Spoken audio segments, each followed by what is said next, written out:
কক্সবাজার শহরের বাঁকখালী নদীর তীরে চেয়ারম্যান ঘাট নোঙর করা ট্রলারে বসা জেলে আব্দুর রহমানের চোখে মুখে দুশ্চিন্তার ছাপ। সাগরে গিয়েও মেলেনি মাছ, ফিরতে হয়েছে শূন্য হাতে। এরই মধ্যে শুরু হচ্ছে 58 দিনের নিষেধাজ্ঞা। নিজেকে নয়, পরিবারের ভবিষ্যৎ নিয়ে বেশি ভাবনায় তিনি। গত 5 মাস ধরে ধার দেনা করে চলছে সংসার। এখন কে দেবে ধার? জেলে জীবনে 35 বছর, কিন্তু এখনো হয়নি জেলে কার্ড। 20-25 হাজার টাকা মতন ধার দেনা হয়েছে, এখন আবার নিতে হবে। ফ্যামিলি চালাইতে লইতে নেওয়া লাগবে। 25 বছর পর্যন্ত জেলে গিরি করি আমি, আমার জেলে কাট হয় না। নিষেধাজ্ঞা শুরুর আগেই শত শত মাছ ধরার ট্রলার ঘাটে ফিরে এসেছে। বর্তমানে জেলেরা ঘাট ও স্থানীয় দোকানে বসে দুশ্চিন্তায় সময় পার করছেন। তাদের অভিযোগ, মাছের আকাল, জ্বালানি সংকট, প্রাকৃতিক দুর্যোগ, জলদস্যু উৎপাত ও আসন্ন নিষেধাজ্ঞায় তারা চরম সংকটে পড়েছেন।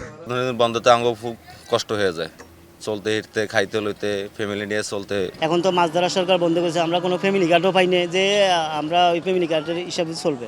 1000 জনের মধ্যে 50 জন পাই দিয়ে, আর 50 জন না ভাই। কিভাবে আমরা সংসার চলবো, কিভাবে খাবো, এই চিন্তাধারে আমরা চিন্তিত আছি। ট্রলার মালিকদের অভিযোগ, লোকসানে জর্জরিত তারা। সাগরে মাছের আকালের জন্য অবৈধ কাঠের ট্রলিংই দায়ী। প্রায় 400 মতো কাঠের ট্রলিং, যেগুলি কোনো লাইসেন্স নেই, যে এই ধরনের এরা জালগুলি মারতেছে, সাগরের মাটি পর্যন্ত এরা নিয়ে আসতেছে, যার কারণে ইলিশ মাছটা দিনে দিনে শূন্য হয়ে যাচ্ছে। সাগরে জলদস্যুলাই ফিশিং করতে পারতেছে না, তারপর ওইখানেও মাছের সংকট, মাছ নাই।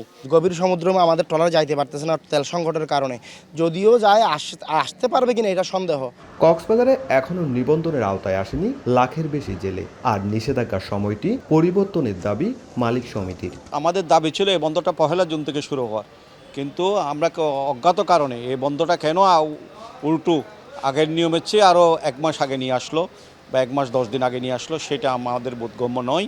জেলা মৎস্য কর্মকর্তা জানালেন, জেলেদের নিবন্ধন প্রক্রিয়া চলমান রয়েছে। আর নিষেধাজ্ঞার সময়সীমা পরিবর্তনের জন্য লিখিত প্রস্তাব পেলে তা মন্ত্রণালয়ে পাঠানো হবে। জেলেদের নিবন্ধন এটা হচ্ছে একটা কন্টিনিউয়াস প্রসেস। এটা আমাদের যে উপজেলা টিম আছে, এই উপজেলা টিমের মাধ্যমে প্রতি বছরই এটা উদ্যোগ নেওয়া হয়। তাদের অভিযোগগুলো যদি লিখিত আকারে দেয়, মন্ত্রণালয়ের সংশ্লিষ্ট যারা আছেন ওনাদের কাছে এটা আলোচনার জন্য আমরা পাঠাতে পারি। দারদানা থেকে বেঁচে থাকা এই জেলেদের জন্য নিষেধাজ্ঞার সময়টা যেন নতুন করে বেঁচে থাকার লড়াই। দ্রুত কার্যকর সহায়তা না এলে মানবিক সংকট আরও গভীর হওয়ার আশঙ্কা রয়েছে।